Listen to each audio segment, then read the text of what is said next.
உங்கள் தந்திவன் தொலைக்காட்சியில் சின்ன திரையின் சிங்க பெண்கள் மாலை 7 முதல் 8 மணி வரை காணத் தவறாதீர்கள். கோவை மாவட்டம் தொண்டாமுத்தூர் அருகே தோட்டத்திற்குள் புகுந்த காட்டு யானைகள் மாடுகளுக்கு வைத்திருந்த தவிடை சாப்பிட்டு சென்றன. கெம்பனூரில் உள்ள விவசாயி கதிரவன் என்பவரது தோட்டத்திற்குள் புகுந்த காட்டு யானைகள் மாட்டு கொட்டகையின் கதவை உடைத்தன. தொடர்ந்து தவிடு மூட்டையை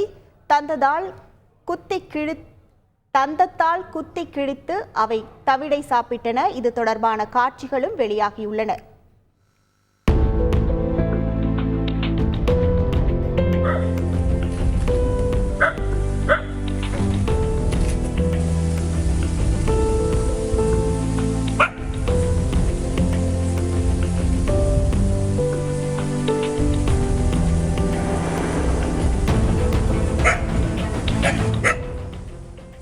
உங்கள் தந்திவன் தொலைக்காட்சியில் சின்ன திரையின் சிங்க பெண்கள் மாலை 7 முதல் 8 மணி வரை காணத் தவறாதீர்கள்.